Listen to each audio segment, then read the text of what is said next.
but I don't want to cure cancer. I want to turn people into dinosaurs. Spider-Man. Sorry, they included 5 different stages inside of this one Savage Land stage, and in the background they had Sauron, so I just... Anyway, they revealed Ghost Rider. Notice how they changed the font to look more comic booky? The most unique part about him is that he can cancel his special moves to keep up the pressure, one of which is an overhead, meaning he can do a pseudo-unblockable, the way Star-Lord did back in the beta. But different specials cause different amount of speedometer meter, and one of them straight up makes him explode. If it reaches overheat, Ghost Rider becomes incapacitated, which is not something that happens in the lore. In fact, the opposite happens. The more he lets loose, the more devilishly he begins to look, and it's like an install. Could have been a cool mechanic there, maybe with a giant fire breath super. Instead they kinda Nagoruyuki'd his gameplay, even though I doubt he will be anything like Nagoruyuki because of his mobility and some really good, almost referential normals. Plus that fire carpet looks very interesting. I think there will be a lot of ways to play this character. I only have one little nerdy wish. Do you remember how most supers were some kind of a comic book reference? Well, for Ghost Rider, instead of calling it Eternal Damnation, call it Road to Damnation, and that'll be a reference. Even though that might be a translation issue, because Spider-Man's subtitles do not seem to match what he says.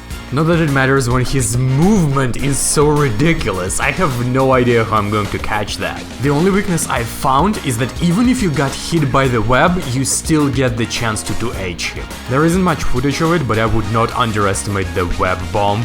I have a small feeling, based on other games, with characters that might have had similar tools, that this might be his most important move that, if busted, makes the character mega top tier. I'm also in love with Spider Sense as a concept, but it's unclear to me what it can or cannot parry. I saw Justin Wong trying to do it and he got hit every time, but in Kazunoko vs. Nemo it seemed very good. I'll say this, I think it's really cool that he has different counter animations depending on attack that you Spider Sense, and different objects in his ultimate depending on a stage that he's on. I'm seeing things like that and I think that this game has a lot of love in it, but I also seen people giving valid complaints to the things that I love. For example, 5 stages in one, for me that is cool. But then I see a comment saying, damn, this is really going to disrupt the flow, like driving in a car and you get bumps all over the road. And yeah, I can see that, or the devs posting combos and they do a lot of damage, but the devs usually don't find combos that are as good as professional players. So people are going, brother, with this damage this is about to turn into a 2-touch game, and that really doesn't sound amazing.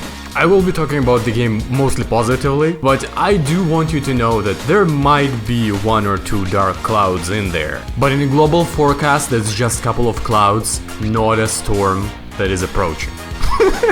Who could even be a Marvel Virgil character in this game? Blade? Silver Samurai?